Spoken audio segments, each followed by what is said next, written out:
That's up. We've done a chunk. All right. Good morning. Good morning. Good morning. Where are we at here? So we're in how to outwit the 6 ghosts of fear. And let's get this volume down over here. Boom. Okay. So what we were talking about previously was thought impulses, which are picked up through the ether by mere chance, thoughts that have been released by other minds, may determine one's financial, business, professional, social destiny just as surely as those, just as surely as do the thought impulses which one creates by intent or design. So this idea of fear of poverty, right? We're talking about the fear of poverty. We talked about it and how destructive it is and why it causes everybody to do what they do. And we were here. Okay, good. If you demand riches, do you demand riches? If you demand riches, if you demand riches, determine what form and know and how much will be required to satisfy you. See, this is where things that even Waddles talks about. There's no limit to what you can do. If you can use more, you should have more. If you could use more skills, if you could use more talents, if you could use more money, you should have more. You're going to have to develop some skills to get to where you want to go. Are you limited in the skills you could produce? No. Do you have time enough to do the things? Maybe you don't know how to, maybe you're not a virtuoso in playing the violin. You can start. Could you learn how to play the violin? Some people are tone deaf. They can still play it. Helen Keller couldn't hear, right? Beethoven went deaf. I don't know, at a decent age, he never heard the applause. One of the overtures, one of the concerts one of the movements that he played, he finished playing and the place was going crazy. Somebody had to go get him and turn him around so he could see it was actually, people actually liked it because he couldn't hear the applause. So if you demand riches, determine what form of riches, right? How much will be required to satisfy you. You know the road that leads to riches. You've been given a road map, which, if followed, will keep you on that road. If you neglect to make the start or stop before you arrive, no one will be to blame but you.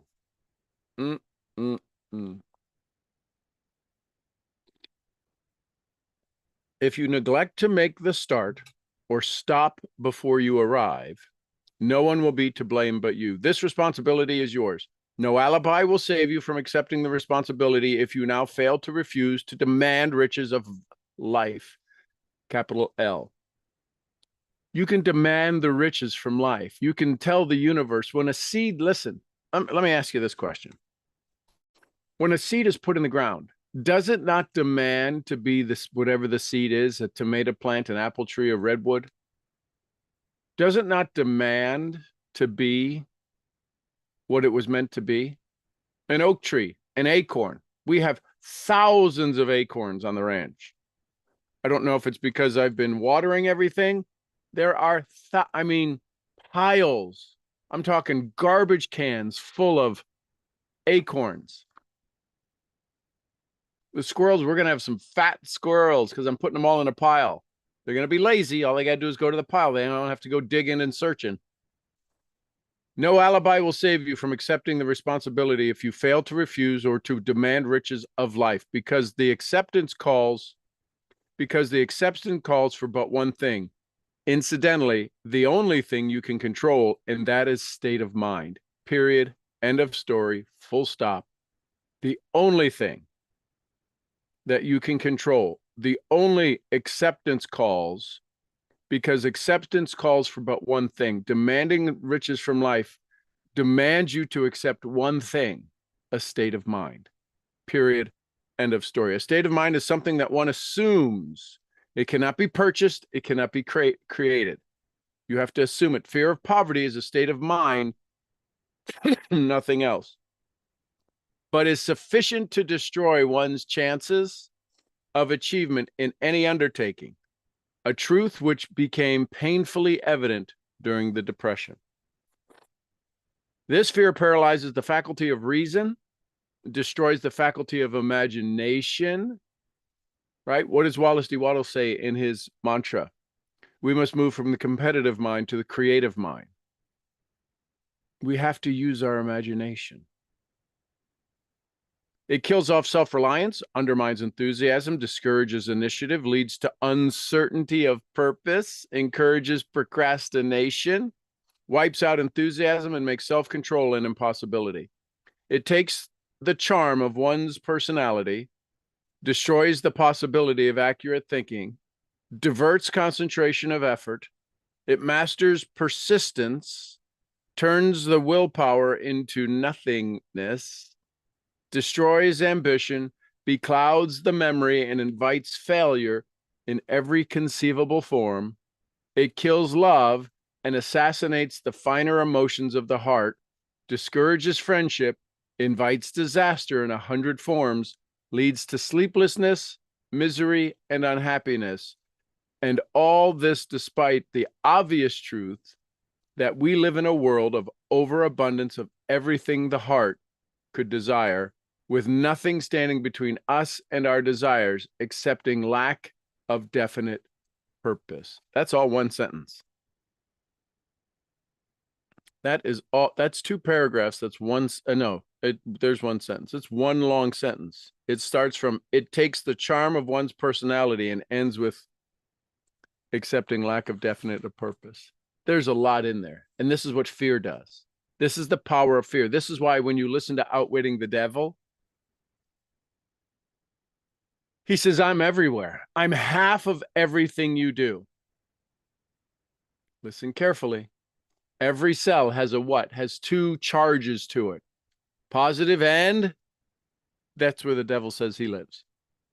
In every negative charge. And every positive charge you have. I am part of every cell. That's why it's so easy to have negative show up. It's not that it's out there. It's already inside of us. We have a positive charge. We have a negative charge. They've actually gotten so sophisticated, and this was a decade ago, where they can actually count the positively charged neurons in your brain and the negatively charged. And the left prefrontal cortex stores the positive, and the right prefrontal cortex stores the negative. They can count them. Imagine if they started using that for insurance. Are you more negative or more positive? The fear of poverty is, without doubt, the most destructive of the 6 basic fears. It has been placed at the head of the list because it is the most difficult to master. Considerable courage is required to state the truth that the origin of this fear, and still greater courage to accept the truth that after it has been stated. The fear of poverty grew out of man's inherited tendency to prey upon his fellow man economically. Nearly all animals lower than man are motivated by instinct, yet their capacity to think is limited. Therefore, they prey upon one another physically. Man, with a superior sense of intuition, with the capacity to think and to reason, does not eat his fellow man bodily. He gets more satisfaction out of eating him financially. Man is so avaricious that every conceivable law has been passed to safeguard him from his fellow man. Of all the ages of the world of which we know anything, the age in which we live seems to be the one that is outstanding because of man's money madness. A man is considered less than dust of the earth unless he can display a fat bank account. Yet if he has money, never mind how he acquired it, he is a king or a big shot. He is above the law, he rules in politics, he dominates in business, and the whole world about him bows in respect when he passes. Nothing brings man so much suffering and humility as poverty.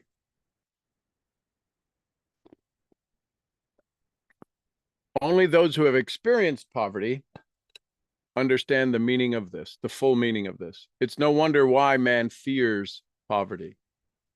Through a long line of inherited experiences, man has learned for sure that some men cannot be trusted where matters of money and earthly possessions are concerned. This is rather stinging. This is a rather stinging indictment. The worst part of it being that it is true.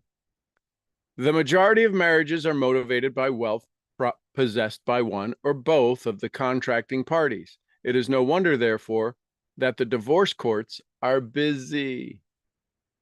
So eager is man to possess wealth that he will acquire it whatever manner he can, through legal methods, if possible, through other methods, if necessary, or expedient. Self-analysis may disclose weakness which one does not like to acknowledge. This form of examination is essential to all who demand life more than mediocrity and poverty. Remember, as you check yourself point by point, you are both the court and the jury, and the prosecuting attorney and the attorney for the defense, and you are the plaintiff and the defendant, and also that you are on trial. Face the facts squarely as you define questions and demand direct replies. When examination is over, you will know more about yourself. And if you do not feel that you can be an impartial judge in this self-examination, call upon someone who knows you well to serve as judge while you cross-examine yourself. You are after the truth. Get it no matter at what cost, even though it may temporarily embarrass you. The majority of people, if asked what they fear most, would reply, I fear nothing. The reply would be inaccurate because few people realize that they are bound, handicapped, whipped, spiritually and physically through some form of fear. So subtle and deeply seated is the emotion of fear that one may go through life burdened with it. One may go through life burdened with it, never recognizing its presence. Only a courageous analysis will disclose the presence of the universal enemy. When you begin such analysis, search deeply into your character. Here's a list of the symptoms for which you should look. Symptoms of the fear of poverty: 1, 2, 3, 4, 5, 6. Here's some of the symptoms. See if you have this. Indifference, commonly expressed through lack of ambition, willingness to tolerate poverty. Tolerate poverty. Acceptance of whatever compensation life may offer without protest. Mental and physical laziness, lack of initiative, lack of imagination, lack of enthusiasm, and lack of self-control. Indecision, the habit of permitting others to do one's thinking, staying on the fence. Doubt, generally expressed through alibis, excuses designed to cover up, explain away, or apologize for one's failures, sometimes expressed in the form of envy of those who are successful or by criticizing them. Worry, usually expressed by finding fault with others. A tendency to spend beyond one's income, neglect of personal appearance, scowling, frowning, intemperance in the use of alcoholic drinks, sometimes through the use of narcotics, nervousness, lack of poise, self-consciousness, and lack of self-reliance. Overcaution. These are some of the habits of fear. Overcaution, the habit of looking for the negative side of every circumstance. Thinking and talking of possible failure instead of concentrating upon the means of succeeding. Knowing all the roads to disaster, but never searching for the plans to avoid them. Waiting for the right time to begin putting ideas or plans into action until the waiting becomes a permanent habit. Remembering those who have failed and forgetting those who have succeeded. Remembering those who have failed and forgetting those who have succeeded. Seeing the hole in the donut, but overlooking the donut. Pessimism leading to indigestion, poor elimination, auto intoxication, bad breath, and bad disposition. Oh, wait, there's more. These are, what I'm reading are the qualities, these symptoms of the fear of poverty. Procrastination, the habit of putting off until tomorrow, which that should be done last year, which should have been done last year. The habit of putting off until tomorrow, which should have been done last year. Spending enough time in creating alibis and excuses to have done the job. This system is closely related to overcaution, doubt, and worry. Refusal to accept responsibility when it can be avoided. Willingness to compromise rather than to be stiff, put up a stiff fight. Compromising with difficulties instead of harnessing and using them as a stepping stone to advancement. Bargaining with life for a penny instead of demanding demanding prosperity, opulence, riches, contentment, and happiness. Planning what to do if and when overtaken by failure, instead of burning all the bridges and making retreat impossible. Weakness of, and often total lack of self-confidence, definiteness of purpose, lack of definiteness of purpose, lack of self-control, lack of initiative, lack of enthusiasm, lack of ambition, lack of thrift, and sound reasoning ability. Expecting poverty instead of demanding riches. Association with those who accept poverty instead of seeking the company of those who demand and receive riches. Those are the 6 symptoms. Just basic, not all. Some will ask, why did you write this book? This is titled, this segment is titled Money Talks. Some will ask, why did you write this book about money? Why measure riches in dollars alone? Some will believe, and rightly so, that there are other forms of riches more desirable than money.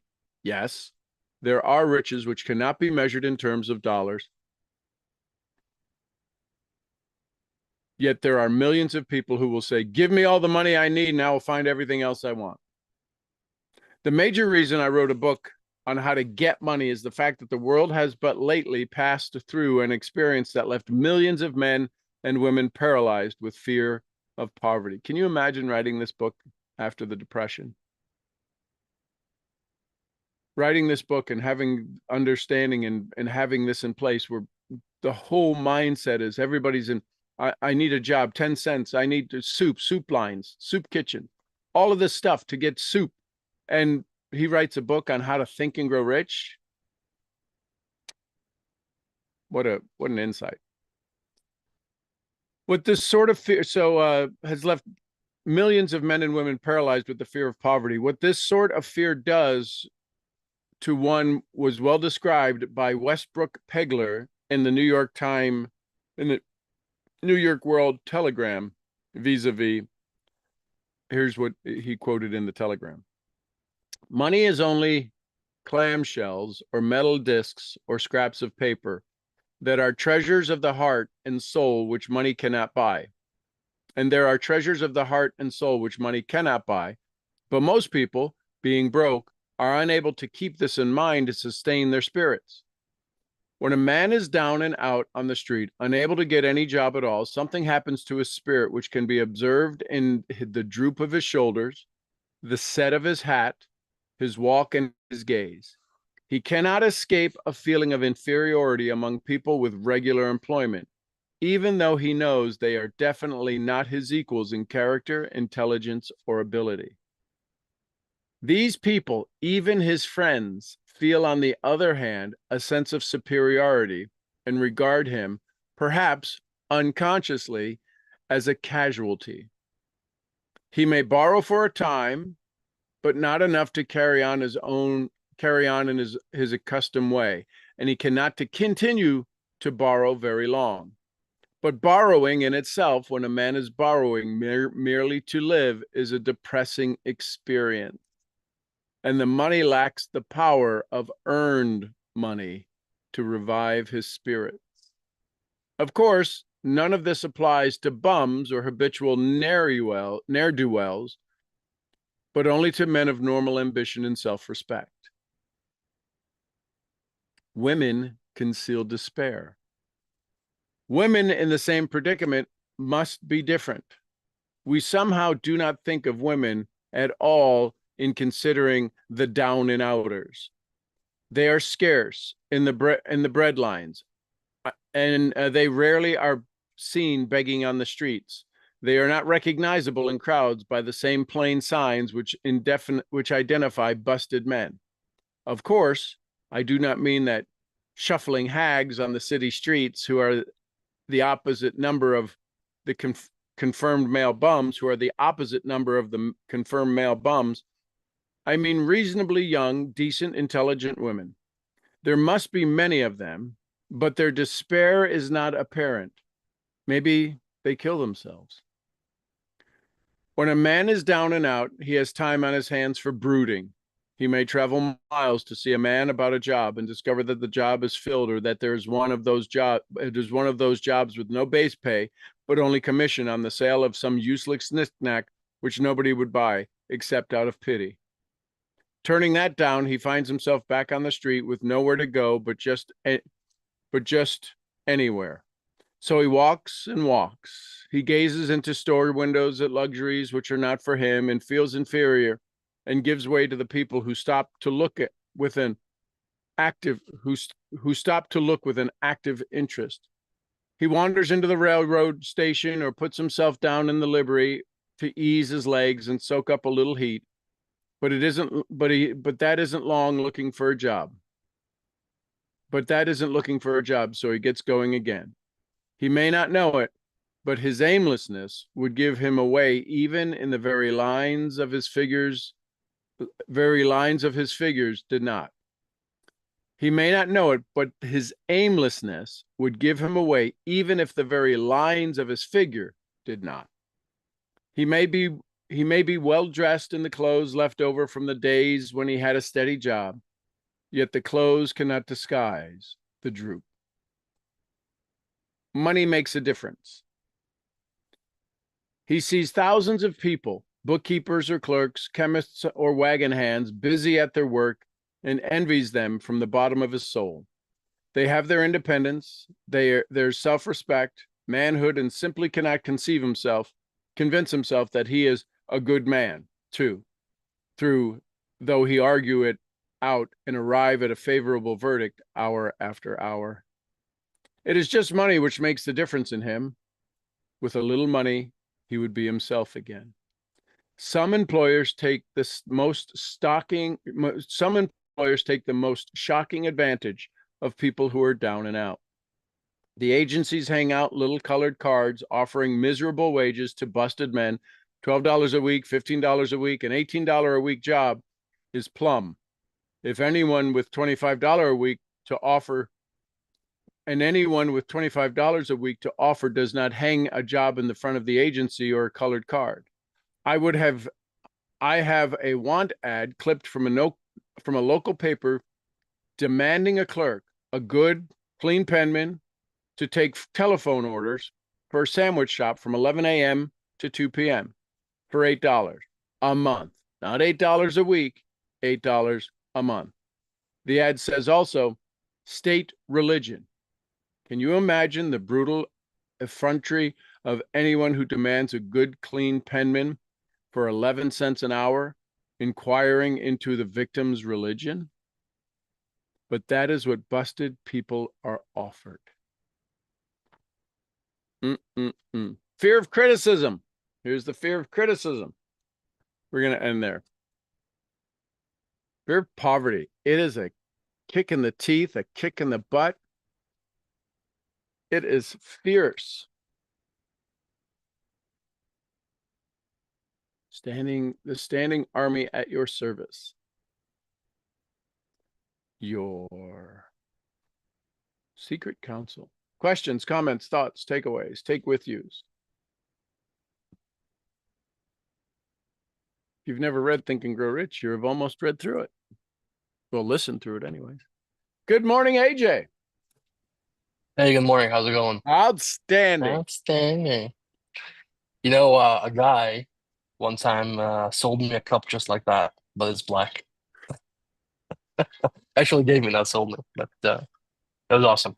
Hey, listen, I want to say thank you for uh, the challenge, as I have realized that there is a lot of hesitation out there on my behalf in certain things. That was interesting. It was And so real hold your interesting. thought. Hold your thought. This is important. So you've got your thought, right? Where you're going? Yep. Okay. So here's why this is important. Because what does the reticular activating system do? The reticular activating system focuses our subconscious on what we're focused on. What you've become aware of, the hesitation that's out there, the hesitation that's in you, the hesitation that's all around you.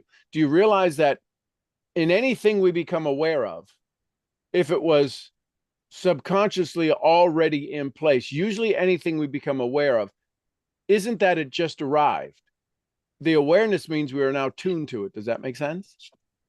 So if you've become aware of the hesitation in you, is it pretty valid to say that the hesitation in the world around you has been significant?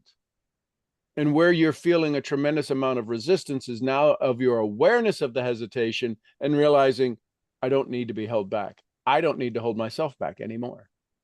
So it's just an awareness. As you start to listen to people and as you start to hear them in their conversations with you, you will hear hesitation as if they were hesitating, and every other word was hesitation, and everything that's hesitation, you're just going to hear, it's going to be overwhelmingly apparent. It's going to be almost shut your body down how much hesitation's out there. So go ahead. I just wanted to, something came over me to share that. So I apologize for Well, no, you're completely fine, because that's exactly what I wanted to talk about. This is the experience I had over the last couple of days that I started thinking about it. Did not really think about it beforehand for some reason, but it became apparent as of recently. I would speak with someone, I talk to people out there, and they would tell me, especially people my age, they would tell me that they got this job and it pays them like 30 bucks a day, 20 bucks a day, or 15 bucks a day, since that's the average pay over here. And I would lie if I said that I didn't think for a second there that there's people out there my age in Serbia going out there busting ass, just like you read in the book now, right? It's jobs for busted people. So they go out there, they bust ass for 20, 30 bucks a day. And I've spent 50 bucks yesterday on DoorDash only on lunch, because I do DoorDash breakfast, lunch, and dinner. I don't cook or whatever. And I gotta say that it's not that it bothers me. It's just this weird feeling that when they talk to you like that and you figure that you spend 50 bucks a day on DoorDash yourself, and they're going out there and they're working the entire day for 30 bucks. Again, it's not that I feel bad. I'm having a hard time explaining this feeling. no, It's I not get that it. I feel bad. It's just that it's kind of, this is going to sound bad. I don't care. But I feel as if their misery is trying to rub off me because I was there. I was there. I used to work when I was, 16, 17, 18, before I got into sales. I used to work 10, 12 hours a day for $25 in on construction sites in Serbia because that's what they pay you, or at least that's what they pay. Like, what's that now? 7 years ago, 6 years ago, 8 years ago. Now they might pay a little bit more, but again, it's going to be non-significant compared to expenses and so on.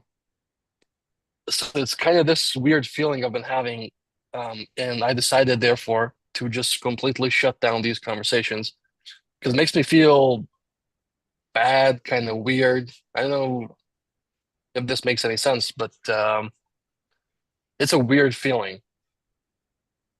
It's like they're trying to. I mean, again, it's like they're trying to rub their misery off of my shoulder for a second there, and it's like kind of, it's like a hot potato. Like I don't want it really. I mean, I don't want to talk about it. I feel bad for them, and then I even start feeling bad about me because I'm doing good, right? And then for a split second right there, I honestly start feeling bad about my success. I start feeling as they're shaming me.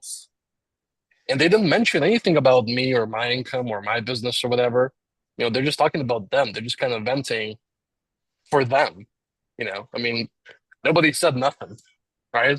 Nobody said nothing about me or my business, or nobody said what you're doing is stupid. They just talked about their thing, what they're doing, and then you come up with this. I mean, I come up with this idea that they're trying to shame me for what I'm doing.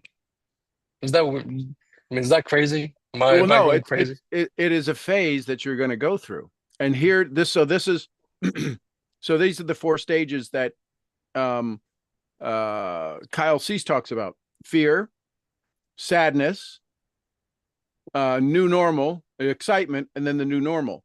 The challenge is you're going through the fear the fear of continuing on your success, because your success is designed. You're designing your success. You're designing your frequency to only even get bigger and betterer.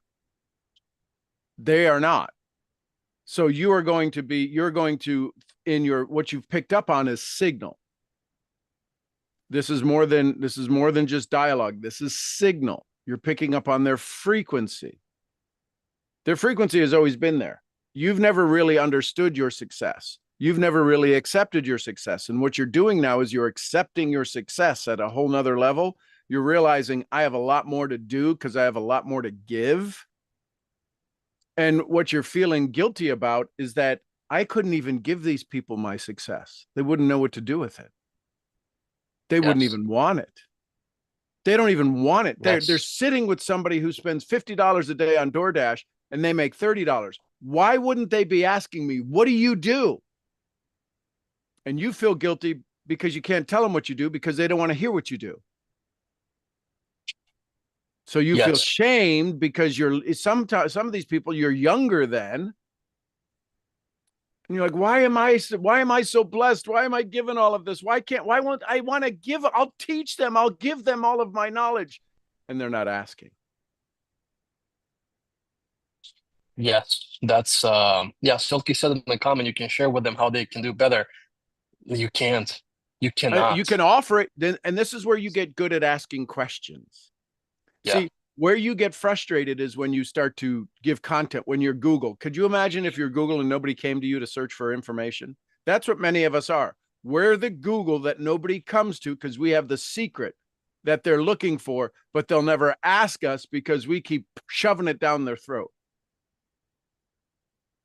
So we have to become, so what you become is you become this sly character, this sophisticated character of seeing who wants to raise their hand. So you ask questions like, well, if you could spend $50 today, what would you spend $50 on? Not on DoorDash. You just ask them. If you had an extra $50 today, if you had a day and a half worth of income, what would you spend it on? And you see what their mind goes, because you see that what you have done is you've created a new set of neurological programming in your mind. You've created a whole set of new neural networks called trading, called investing, called multiple business, called silent partner. They can't even imagine that. They can't. They can't. So you just have to know. So What country have you been to where you don't speak the language? Uh, just recently, Romania. Okay. So are all the people in Romania that don't speak Serbian stupid? Nope.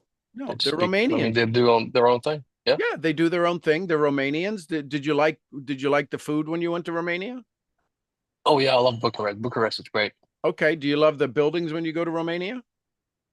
The architecture? Sure, they're interesting. Yeah. Yeah. Do you love it's different, right? Yeah. You Oh, may it's not very want to different. live there. So just think of all of your friends as Bucharest. There's some that are great food. The structures, they're decent structures. Some are cool to look at. I wouldn't live there. I wouldn't date them. But imagine people just think of them as the architecture and the food and the countryside and the roads of Bucharest. They're a place you visit. You don't have to live there. You don't have to learn Romanian to live there. You don't have to learn poverty to talk to your friends. That's what I've been meaning to ask you as I was developing this idea. You are someone that sees right through. I mean, someone could say that they are a professional salesperson. They got this NLP thing going on.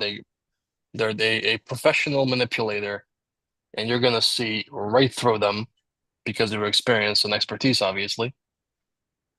So my question is, as you sit down with someone, have a conversation via Zoom or live in person, and you see that they're struggling, and you understand what their struggle is kind of silently doing to you in terms of this, apropos this conversation Yep. about them trying to rub off their misery off of you.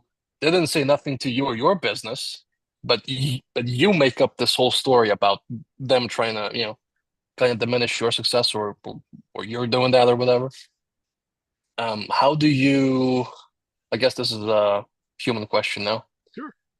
How do you sit through that, not not let that rub off of you? You want to help them. You understand with the knowledge you have that they can't hear it whatsoever, and you're in this tight spot where you want to help them, but again, you don't want their misery to rub off of you. So how do you create that distance but still be close to them to try and help them out, but So still not so, I mean, does it make any sense? Does this yes. make any okay. So look up the word sympathy, empathy, and apathy. Sympathy, empathy, and apathy. Sympathy is you feel sorry for them. Empathy is you can understand their plight. Apathy is you could give a shit about them. Okay. Right? So what's happening is that you're being sympathetic. You're having sympathy for them, not empathy. Sympathy for them makes you feel bad that they're in a bad place. You think they're trying to rub off their story. They're not that smart. If they were smart enough, listen, if they were smart enough to try to rub off their misery on you to let you carry some of their burden, they would be multi-billionaires. They're not that smart. They're not that sophisticated. They're not that energetic. That is a story that allows you to minimize you. Nobody's trying to rub anything off on you. They cannot rub anything off on you without your permission. So you, and this is for everybody, when somebody makes you upset, you are letting them make you upset. When somebody makes you laugh, you are letting them make you laugh. When somebody makes you cry, you are making yourself cry. You are finding out the perfect scenario for you to assume the feeling. You don't show up in the conversation with the people going, they're going to make me feel bad. Maybe I doubt you do, but it starts off that way. And then all of a sudden it's like, oh my God, this is just exhausting listening to them because you're trying to fix them. Do you ever see a dog on the side of the road and they're wagging their tail and you're like, oh, and then you keep on driving and the dog's never part of your life again? Yeah. You don't have to hate the dog. The dog didn't go, I'm hungry. Why don't I have fleas? Will you take my fleas? You'd be like, that's the stupidest thing in the world. I don't take fleas. So why are you taking everybody else's fleas? Let them have their fleas. I guess I gotta find new friends, man, because there's a disconnect Well, it's in no, you that. can listen. You can go to Romania. You're going to Romania. They don't speak AJ. It's okay. they'll slow. Here's the thing. When you set your stage, here's why you're going to have to find, here's how new friends will arrive. When you set your frequency, you don't have to change them. You don't have to discard them. You don't have to let them go. They will just stop showing up. I've known A them for couple of them did decades. already.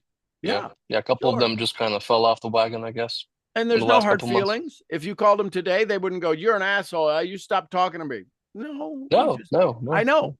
But that's my point, is that you're in the moment of frequency change. You're in the moment of signal correction. You've undeveloped the signal that was keeping you in touch with all those people. And now there's a part of you that goes, "But I'll have no one to talk to." That's not the case. There's a whole group of people waiting to talk to you. I salute you, mister.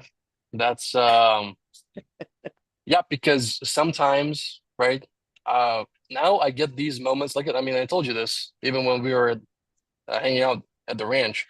It's as if the more I go on this journey and the longer this journey lasts, this journey with me and you and this community, it's like you start feeling smarter than people. You start to feel smart because now you see and you understand and you have an understanding of different things and why people do what they do, why they say what they say, why they think how they think, why they talk like they talk, and so on. And you just feel like you're this kind of eighth grader amongst fourth graders, right? And you just feel smarter than everybody else. And then you're like, oh, that's what they're doing about. Oh, okay. Okay, well, that's interesting. So I'm just trying to figure out, and thank you for this conversation, obviously. I was just trying to figure out because it wasn't certain what to do in that case, and it's just making this subtle shift between sympathy and empathy. Because I can definitely feel for him. Because when you said empathy, the first thing that got downloaded to me was feel for them. In terms of I was in their boots, so to speak, once, right? A couple of years ago. I am not interested in getting back there. I'm kind of completely fine with not going there ever again, right? And so it's just making this a little shift to feel for them, but not let that kind of disrupt my day. The Okay. key when you're having a conversation is to always do your best to have a dialogue that talks about where they're going, not where they've been. The Okay. reason you're feeling aggravated, frustrated, despair, despondent, being used is because you It just keep letting feels them talk bad. about where they've been. Okay. Don't tell me where you've been. I don't care where you've been. Tell me where you're going. I can't help where you've been. You've been lost. I wasn't responsible for you to be lost. I can help you get unlost. Tell me where you want to go. I definitely have people in my resources that can help you get out of your hole. I may or may not be the one to help you. I may be the one to guide you. I may not be the one, but I definitely have resources to help guide you if you want to get out of your hole. Don't tell me, "Oh my God, my hole is $30 a day. I made $30 a day." Our mind is trying to figure out how are we like them. And I just spent $50 on DoorDash. I am not like you, but my heart beats like you. Maybe that'd be somebody that you would need for a blood transfusion. You can give some of these people your blood. You might be the proper donor for them. And here's the thing. That doesn't mean that you're not the same kind of humans. They just have a different understanding of life. And your goal, my goal is whenever I have a conversation with you is to not talk about where you've been. We're talking about where you're going. And that's the part that's exhausting is, oh my gosh, I'm thinking about my future, not remembering my past. It's not hard to remember your past. It's hard to think about where you're going. So your goal is to ask them, so what do you do with that? Where you go? What's going to change next week? What's going to change next month? Do you think, I don't think so. Do you think you're just a $30 a day kind of person? Or do you think you're worth more? Oh, you're dancing on the edge of the knife right there, Well, sir. but you ask him the question. I believe you're worth more. Do you think you're worth more? Oh, hell yeah, I'm worth more. What could we do to make more show up in your life?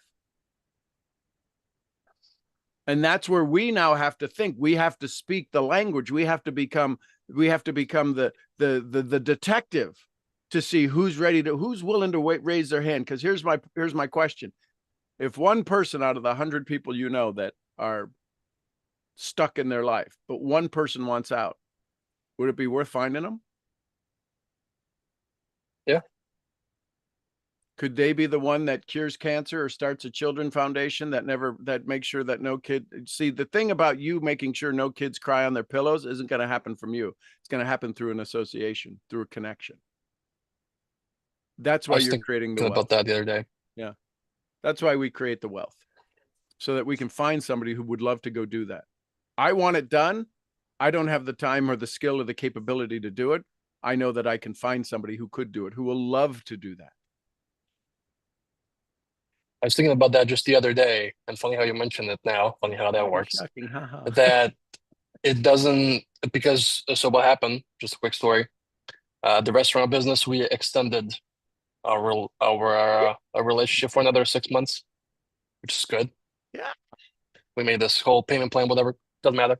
What matters is that it got me thinking that the DMP that we have, talking about the DMP challenge, yep. The DMP we have, 100% of it doesn't necessarily have to come directly from us. It's completely okay. And I think that's why I've been just piling this pressure on me, this pressure for success on me 24/7, 365, because I thought, and I believe that I had to do all of these things. I had to be at the donor site. I had to trade. I had to run this business. I had to run the other business. I had to do this and that. I had to do all of these things. And the truth is, none of Daddy always used to say, none of it comes from us. The only thing that comes from us, what's the only thing that comes from us in our DMP? What's the only thing that comes from us? State. And decision. State. Oh, there you go. See that? Smart cookie. So once you have it clear, and then because you don't use TikTok, you are not making the trading platforms. Everything you are doing in trading in the businesses already exists. You created nothing except the idea of how to improve them. And you have to maintain the idea of how to improve them. You didn't make your BMW, you drive it. Nothing you have. The clothes you have on, you did not create.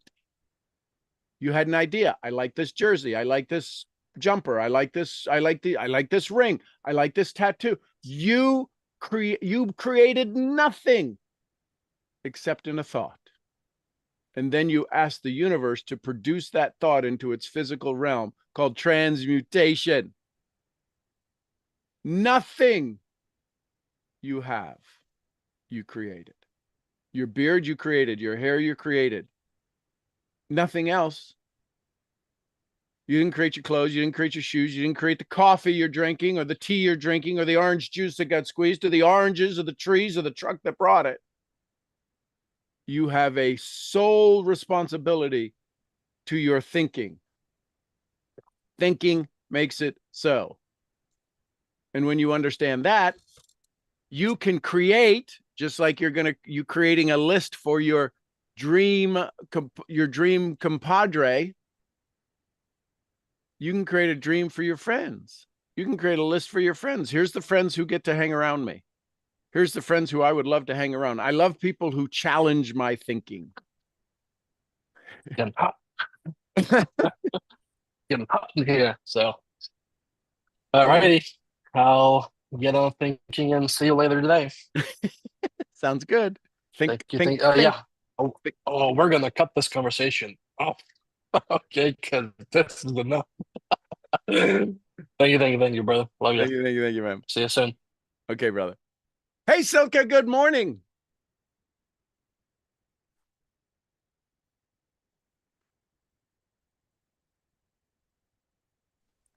Good morning, Sean. How are you? I just outstanding. Caught you yawning. Yawning. Oh my God. Yes, demand riches. That's what I caught from you this morning. So how do you do that exactly? Demand riches. What would it mean if you started to demand riches? Well, what would yes, change in your life? Well, certainly everything would change in my life, but I'm trying to figure out how would I do that daily. It's called your morning. It's called your definite major purpose. What are you going to work to? See, you can demand riches from the universe, and the universe will happily pay you whatever you ask. You simply have to do the performance to receive the riches. And the universe only cares about value. Doesn't care how you do it. It says it brings value. Can you bring value? Some people, the reason that I think most people have challenge when they win money from the lottery, they win easy money. It's said in the book that money given to us doesn't have the same frequency as earned money. Well, that's why it's probably said easy, easy come, easy go, right? Exactly. So when you demand riches, if today you demand riches, you have to ask yourself, is what I'm about to do, is the state of mind I'm about to be in, is the activity I'm about to do, will the universe pay me the riches I demand? Because there's a lot of people, right? This was the whole thing when The Secret came out, the whole big naysayers of The Secret who wanted to manipulate that, oh, The Secret, just think about law of attraction and riches come to you. That's the only way they come. You have to go do the action, though. You have to show up in the arena. You can't be wishing for a Super Bowl ring sitting in the stands. You got to be on the field. So Well, if you that demand makes riches, sense. you're going to be on the field. What was that? I didn't hear your question. Oh, no, I said Oh, that makes sense. yeah, You won't get the suit unless you get injured and you just happen to be on that team. I think exactly. you still get the ring, right? So it Right. has, but again, when you look at that, it has to do with being on a team. Well, Because I just heard AJ say, well, I feel like I have to do this all by myself. Well, that's not possible. I think at some point it's not possible to do this all by yourself to get like everything. well, You always need to have people to help you. Yes, people invest, I think maybe, but that's also not by yourself. oh no, It's nothing a is by yourself, greater. and that's why we need to learn to speak human because we will. There's never been a rich hermit. So Yeah. whether you're whether you're network marketing, whether you're a small business owner, whether you're an investor, you need to be able to bring value to the individuals around you. I look at it 7 layers deep. I look at what I do. Does this bring value 7 layers deep in the world that I sit in? I can only control my world. Can I be at a frequency that's so loud that penetrates, permeates, and positively influences 7 layers of connections that it goes out? That's how you speed up wealth, is how deep, how big can your vibration expand down through and bring value to those who are with those who are with those who are with those who are with those who are with those with those. And if you can bring value to that very last outside ring, then the frequency with which money finds you and flows into you is astronomical. So instead of being myopic, what about me? It's, I think, what about them 7 levels away? What's going to be most important to them 7 levels away? They'll never meet me. I'll never have a conversation with them. I'll never influence their life directly. They'll never influence my life directly, yet they will be impacted by everything I do. So if you want to demand riches, start thinking 2 and 3 levels out. Like basically in network marketing. Yep. This you have the levels. You can go and reach out to everyone. So how would you bring I mean, we don't know what will be value to everyone. I mean, I think Well, I certainly do. Yes, you do. Love, yes. not strategy. I can't think of the strategy that's going to work for them because that's me manipulating them. I can think of the frequency they want, and that's my vibe. I attract people of this particular vibe, which I send out 7 levels deep. It's how I wind up with on the side of the road and somebody pulls over and says, "Do you need some help?" Oh my gosh, what a blessing you are. They were born. I can promise you, if we played back the connections, they could be from out of state. Then I played back the connections, we would find a similar connection in at least 7 levels, one of the 7 levels. And that's how you have to look at the world. You have that absolute powerful influence over it. And if you're going to demand riches, demand that people who show up in your world are wealthy in the vibration you choose. They don't have to be rich, just wealthy in the vibration. And you'll see a shift unbelievably, rapidly fast. So Wealthy in the vibration you choose. Wow, that is very powerful. So, okay. So let me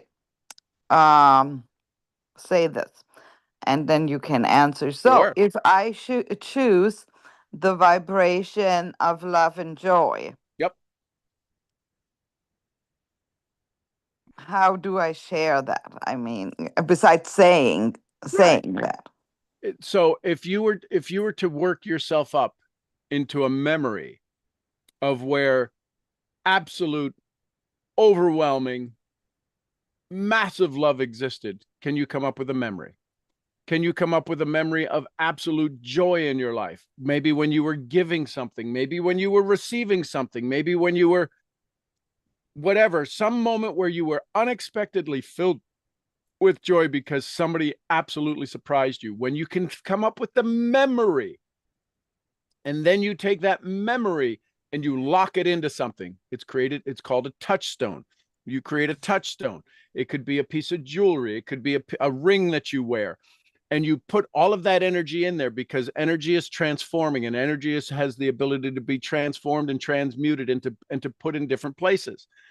So you get into that state and you literally get your body physically into that state.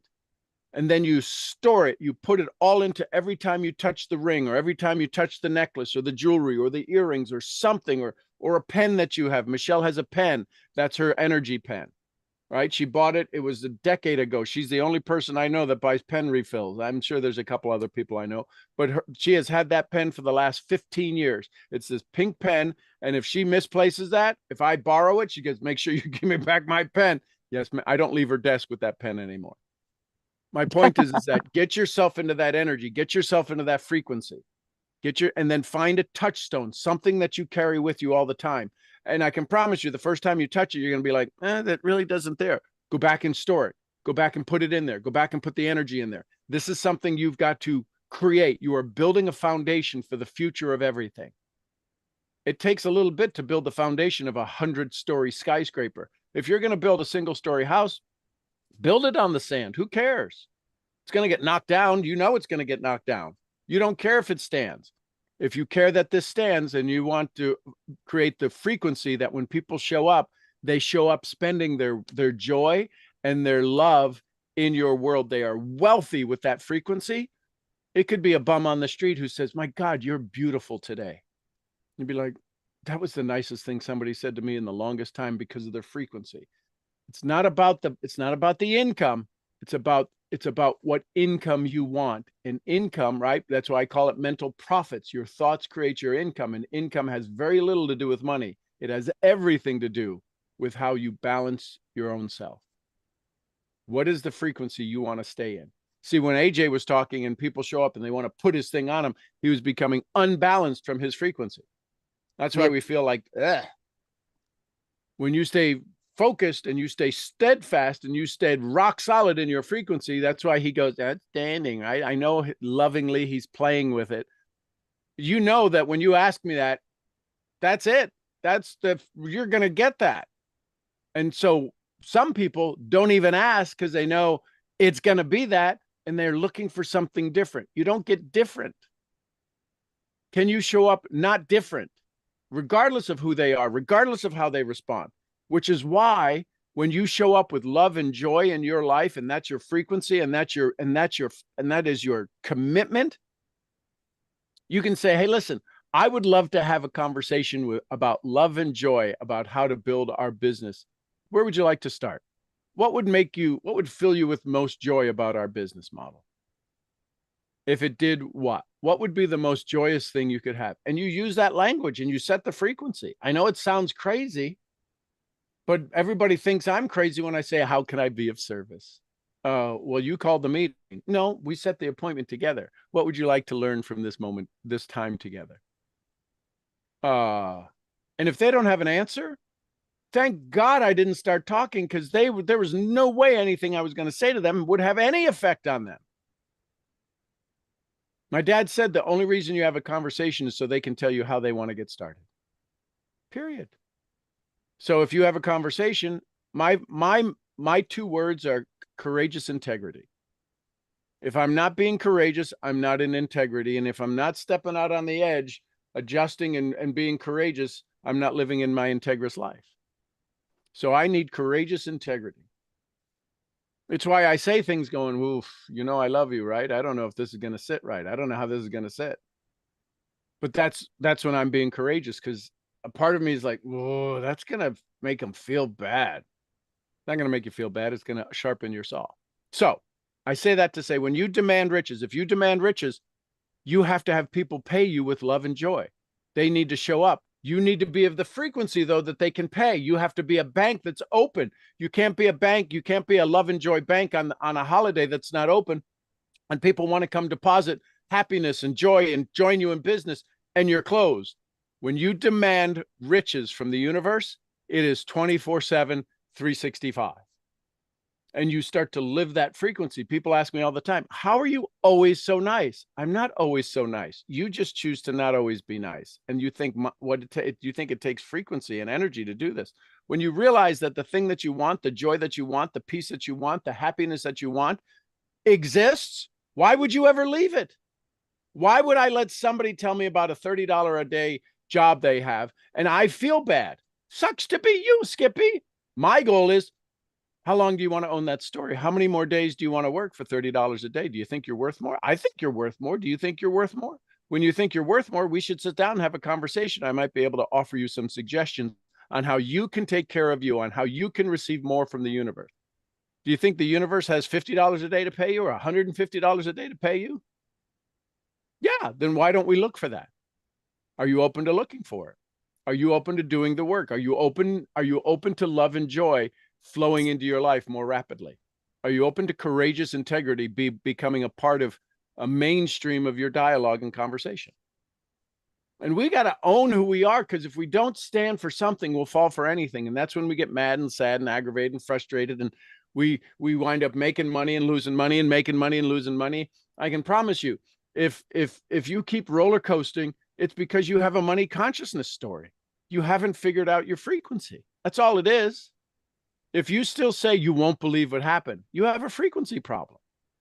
How could you not believe what happened? It happened. It already happened. Why are you making it sound like some mystery happened in your life? Oh my God, you won't believe what happened. It's so exciting. How is that not normal? He's How is making me exciting not laugh. normal? Yeah, I mean, you really have a great point. I mean, you always have great points. That's why I get up at 3 o'clock in the morning just to come. I mean, a lot of people think that's really crazy of Yeah, me. I think it's crazy. I think it's a good crazy. I think it's a crazy we need more of. But I mean, if you want more, like I do, and you have so much to give and teach, why would I not? Yeah, I mean, and it brings me joy because, yeah, you're smiling. Look at that. I like that. And you're always outstanding. And I think you like when people ask you just so you can smile and share it. It reminds me, outstanding. I get to say it. I get to profess it. I get to be who I say I am. Yeah, Yep. that is amazing because there's not a lot of men out there like you, or even women. I mean, most people, yeah, I love that. I mean, for a time I was like, why do I keep asking him? He's always going to say the same thing. Maybe, people get tired of me asking him that. But then I realized I think it brings you a lot of joy to be able to tell us that you're outstanding, because it always comes with a huge smile. Well, think about it. So here's a very selfish, right? Selfish, self-full reason. I knew the reason that I came up with the word outstanding is because I knew in dialogue, people will always default to the easiest, simplest language. Hey, some weather we're having, right? They default to the non-threatening dialogue. How are you? That is a given. So I wanted to break the pattern. You know me, novelty, change the pattern, break the frequency, break up. Outstanding. People like, oh my gosh, what the hell do I say with that? Now I ask them, so how are you? I'm okay. So my goal is to continuously, religiously, repetitively, with sheer force and shock and awe, to break somebody out of their coma, out of their normalness. Whenever I say outstanding, people usually say people who are smart aleck and very intelligent and see outstanding as a threat and will say what? Oh, you're like a farmer outstanding in his field. Really, people say that? Gosh, yeah. Oh, And people who are resistant to wanting to acknowledge, right? Anybody who has a rebuttal, because that's a rebuttal to a statement, it's because they don't want to accept the statement. How are you? Outstanding. Oh, like a farmer in his field, you're outstanding in your field. And you say, isn't that fascinating? Yes, I am. I was a farmer and I was outstanding in the field. Now I'm just outstanding. And they're like, I don't have a comeback for that. They say, have a good day, sir. Exactly. And they leave. Yeah. And they And that's wonder okay. who is this Fruit Loop I just Exactly. Who's encountered? this cuckoo for Cocoa Puffs guy I And just ran and into? how should I maybe, oh my God, how can I be like that? But most people wouldn't think that way. No, they don't want to think. They like, well, I didn't have a way to chop down his tree. I didn't have a way to sarcastically minimize his But energy. but your energy, it always inspires me. So for me, if you're saying that, it like brings a huge burst of uh very positive energy, because this is the kind of person I want to connect with. I don't want, if you were sitting there like what do they call it? The negative Nancy. Right. I Bump on don't a think log. I Yeah. would. Yeah, yes, I would not continue to come here, because I don't need that, especially not at four Right. o'clock in the morning. Yes, because that would not start my day off excited and wanting to We got to jump out. read another chapter of Think and Grow Rich. Let's get started. Yeah, exactly, and always complaining about things, but you are like positive and, unless you pick on AJ, but I think he loves that. He might beat me up for saying that, but Calm down there, little lady. I see, I knew, Hold your horses. I knew he had to respond to that. He loves it as much as I do, so that's two-way street right there. So thank you. Here's the great news, AJ and Silke. As you move through life, right, you'll be able to mentor people and say, "Hey, listen, my mentor says to me all the time, well, one of us will always have fun. Sometimes both of us." Yes, and I have heard you say that before, and that's pretty amazing. Well, thank you. And I encourage you, demand riches, Silke. Just like Napoleon Hill said, "Hey, listen, the publisher's going to use the title for Think and Grow Rich. Use your noodle to get the boodle." He's like, "No." And he went and he had a conversation with his subconscious and the universal intelligence. And he says, "Listen, I've taken some good licks at you. You've taken some good licks at me, but this will ruin me. 20 years, and we're going to use the title, use your noodle to get the boodle. I need a better title." They've submitted 600 title suggestions had been submitted already. 600. And at 2:00 in the morning, he woke up, called his publisher, and the guy said, "I got it. Think and Grow Rich." And the publisher said, "That's it. That's the $1 million title. That's it. That's what we're going with." And it was the last minute of the last day, just like network marketing. The last day, the last hour, the last minute, the last second to move the line, to move the needle. And that's what it took for after 20 years of him coming up with this book, creating this philosophy, the first philosophy of success in a It took book. him 20 years to write 20 that book. years to write the book. 20 Oh, I years. didn't realize that. Yeah, 20 years. Carnegie asked him in 1917. He said he brought him to the house for a weekend and said, "I'd like you to spend I'd like you to publish the book on philosophy of the secrets of success. And he started a stopwatch underneath his table, underneath his desk. Carnegie did. And if it took more than 60 seconds for him to answer it, Napoleon Hill wasn't the right one, because he had done this with many other people. And the Hill answered it, I think, in 18 or 19 seconds, maybe it was 27 seconds. He stopped the watch and he said, okay. And Hill said, I will do it. Not only will I do it, I will exceed what you want me to do. Napoleon Hill was in his 20s, and he spent the next 20 years without a penny from Carnegie. He got letters of introduction and everything else. 20 years, which is why sometimes I wake up and say, I've been doing this for 6 years and I got 7 people here. Amazing freaking people. Amazing. 9 people here. Amazing people. Why don't I have 900? I think 20 years isn't a long time. I can Well, keep there going. was 11 earlier. I don't Yep. know what happened. Maybe we were too Too exciting, too outstanding. yes, and they I couldn't take it and they left. So I mean that could be. I hope Hey, that's listen, it's not. a lot of times there's people can't handle the frequency. They want strategy. I'm very rarely about strategy. I'm 90% of the time about state. Sometimes we got to talk strategy. If you get your state, if you find your state, you'll see all the secrets. I can't give you the secret. I can't give you your secrets through my strategies.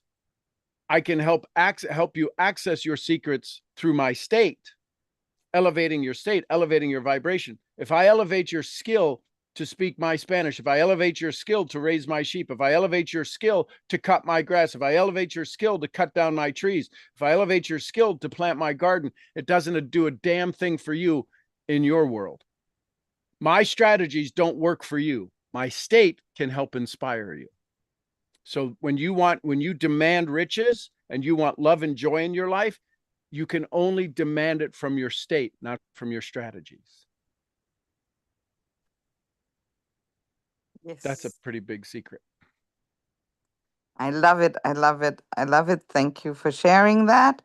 And I love you. And Love you. thank you. Thank you, Setka. Last thoughts, comments, questions, takeaways, take with yous. Hey, don't minimize your success, because the OGs in the DA, remember a time, I remember when I came on back in 2020, you had like 200 people on the call, Yeah. but they weren't the right people. Right. So they fell off. So over the next couple of months, what you're going to see happening is, with these challenges and everything, I strongly believe and am strongly confident that people are going to come in and they're going to stay. And all of a sudden, you're going to have 100, 200, 300, 500, 1,000 people that are going to be, what's that word? You say it often. A psychographic. psychographic. Yep. And you're going to have 100 people that are the same psychograph as you, and they're going to come on. They're going to have a good time. So, and again, so sharing an experience from my side of the fence, this is probably a limiting belief that I have, because it's good stuff. Why aren't there more? That could be that's something I work on daily. So I appreciate that feedback, that feed forward of what's possible, what's future. Because listen, this is something that I deal with, something that I'm working on. There's no reason that more couldn't be here now. The only reason is it's got to be my frequency, because y'all love it, y'all enjoy it, y'all keep showing back up. So there's something in my frequency, and this is I need you all to hear this. It's not about doing certain things. It's about doing things in a certain way, which is why I keep doing challenges. People are like, my God, all you do is build and create and craft and create and craft and deliver. And you're never going back to the same thing. I got to find the thing that creates the traction. I got to find the thing where I am in complete harmony with, that it flows easily and effortlessly into the lives of others, and that they raise their hand. Right. So yes, thank you for that. I accept that. I receive that with great joy and excitement. Could you imagine 100 of us cuckoo for Cocoa Puffs on the same call? yeah. Well, did you put some thought? So this goes back. So sorry for people. This is not going to have meaning to other people, but Sean knows what this is about. Did you put some thought into what Michelle told you Mason said to her? Yes, I have, and I've You thought, did? and with the going You on did? with the challenge right now and doing prep, yeah, I'm gonna go sit out on the dock and just do that. There's a Yeah, part of me, there's because a part of me that's afraid. It's like, what do I do? What do I, how do I, what do I just sit there with the phone in a phone holder and go, hey, Grandpa's here for ask them to answer questions. Sean, you do what you do best. You just start talking. I know, but You see, just talk. I'm telling you all this because as the central guiding post, not your mentors, although your mentors, not your teachers, although your teacher. There's a part of me that when Mason says, just go out, my generation needs to have somebody with your wisdom to be able to just talk to. And you're easy to talk to. You love talking to us. I am a three-dimensional person. And that's why my writing is average and my videos are above average. It's my live that's the best. And yes, so there's a fear of me that says, do they really want it? Do they what how am I going to be of service? And so yes, Gigi, and I'm going to start that today. I'm going to start that today. This is you guys know me. I'm going to make the commitment. So if I start that, then you know what happens. You got to build the consistency. It's like a TV channel. It's like this.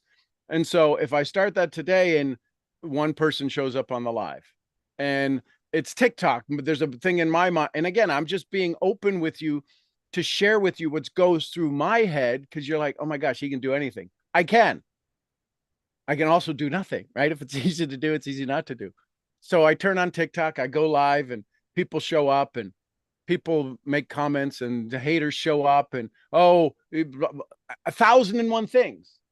The key is, can you go through the confusion and the chaos and still know your story?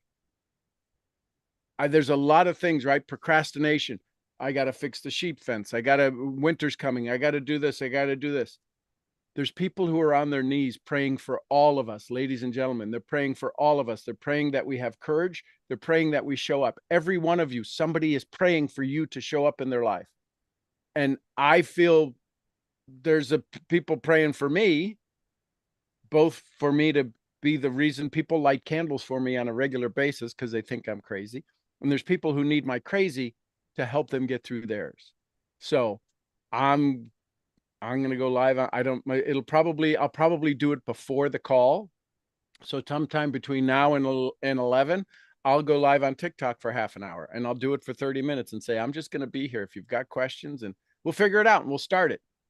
So that's what I'm going to do. So thank you for that. I'll leave you with this, pal, because I put up in the comment, by the way, Sean and I went to Walmart and he kind of gave me hate for my man bag because he hates that. Told me I was the G word. But anyway, it doesn't matter. I don't want him to get Gorgeous. He was canceled. So gorgeous. gorgeous. Yes, gorgeous. I don't want him to get canceled. So gorgeous or not. Anyhow, I'll leave you with this, pal. So you do what you do best. You talk, and you know exactly what to say and how to say it and when to say it. And if you start on this journey, what's going to happen is this. So personally, I know two people that have talked to you once. One of them being my now ex lady, and you helped her overcome years worth of panic attacks and vomiting and whatever in one conversation where you did the talking and then I did the translation because she doesn't speak English that well. And in that one, which was again not the best version, not the best kind of setting, right? Because she obviously she doesn't speak English that well, so you had to talk and then I had to translate and so on and so forth. But even in that scenario, she talked to you once for 10 minutes. This was about a year ago, and she never vomited again because of her panic attacks. I had Andrew come on the call once, just once. He knows about our relationship through me, obviously, but he came on the call once and talked to you once. And right now he is doing the challenge. He watches the replays on YouTube because he physically cannot be on the call because he's working at that time. Right. But this is the perfect time to use the word but he talked to you once, just one time he talked to you, and some of the ideas that you shared in that 10 to 15-minute conversation a couple of weeks back changed his whole outlook on some things in his sales business and his personal life. I gave him the book. He sent huge thank yous your way. So you really have the power, my friend, to change someone's life with one conversation. So I believe that even if those people don't come back and you don't upsell them, right? Because this is a business at the end of the day. So even if they don't join the mastermind or whatever, you could change their life with one conversation, and you do what you do best, and that's what you do.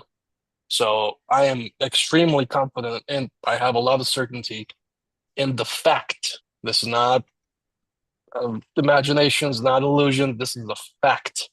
So you're saying I that should put this stuff in my evidence file? Yeah, you should definitely put this stuff in your evidence file because yeah, quite productively. Okay, yeah, quite productively. So I really do think you have that superpower, and why not use it? Because as we agreed yesterday, if your DMP is divine instruction, what are you afraid of? It's all meant to be anyway. So kudos to you, and I do believe that you're gonna make it work. So thank you, Love thank you, it. thank you. Love it. I'll Love be it. Love happy it. to Thank you watch. for and here's the other thing. People need our confidence. I'm good at what I do. I'm very good at what I do. There's a lot of things I could do more of and do better of. That's why I have you to give me some input, give me some feedback. I don't have to accept it all, but I can absolutely use it all and say, okay, that's an interesting perspective. That's a perspective. And I can see it from your perspective. I didn't know that that woman, that young lady no longer throws up. I never knew that till now. That's a year that she's had a change in her Yeah. life I didn't know that. Yeah, she was very, how should I put that? Very sensitive, let's put it that way, to various things. And she used to have these panic attacks and cry and vomit and whatever if somebody would take her out at work, because she does work in the OR. Mm-hmm. So, I mean, things can get messy in the OR, let's put it that way, in the ER, right? So, and then some other things as well. And then with one simple conversation, which again, if your first one's the worst one, again, we had to do the simultaneous translation and so on and so forth. Wasn't the perfect conditions by far. And you helped that one lady breathe and not vomit ever again. And you didn't even know that. So, what Wow. do you think? How many lives can you change with one video? Just using unbox with Seamus and Molly and just talking. Yep. Hey, this is how you do that. This is how you do that. Blah blah blah. You know what to do. You don't need our approval or Well, our whatever. You know what to do. the challenge is that sometimes we're so good at what we do, we don't know what we can do. And then we stay stuck and we go, okay, well, this is enough. No, there needs to be more. And I thank you for that. And I thank you all for that. I thank you for this input and this feed forward. Now you see how that feels now? You see how that I feels when know. And somebody's we need poking that, you? but this is why I sign things your friend and student. I would have people all the time. Why are you saying you're my student? Because you teach me how to serve you better. And if I'm not a student of you, I can never be a service to you. Therefore, I can never help guide you to where you want to get to be, where you want to arrive at. Well, let's see if that's true. Okay, so your friend and student. Does this work? Hang on, hold it in front of you. No, this is blurry. There you I go. know you can see it right there. Your friend and student, Sean. So that works. And then you got a little hello from Little Rock. So I'm telling you, man, you got this. This is just a no-brainer. I mean, if I know someone that knows what to say, when to say it, how to say it, it's you by a long shot. I mean, it's you and then 100 places empty, and then somebody else, and then probably you again. So you got this, buddy. I love it. Thank you, thank you, thank you. This is so cool. I love it. Thank you all. Thank you for your comments. Thank you for your votes of confidence. And Gigi, I look forward to seeing you. I'm gonna make sure I'm following you on TikTok. I think we're compadres there. There you go, ladies and gentlemen. I'm your TikTok talking head. I'll see y'all where. At the next On next event. event. Next The next event. event. Somebody give me some Costa Ricas. Pura Pura vida. vida. Pura vida. We love you, Mark. And some Lydias. Peace be Peace with be us with all. us. Peace be with us all. And the queen of TikTokin, Jessie Lee Ward. Boss Boss Lee. Boss Lee, we love you, Lastly, girl. baby. All right, everybody, go have some fun today, and we will see you at 11 o'clock. Thanks, everybody. Bye for now. Have a good day. Thank you, guys. Sean. Love you all. Oh, did we do a little See white y'all, fluffy take care. fluffy? No. No, No. gurgly, Gurgly, gurgly. Gurgly. Something felt empty. Gurgly. Something felt empty. So thanks for that. I heard y'all going, oh, we didn't do fee. Thanks, everybody. Love you tons. Bye for now.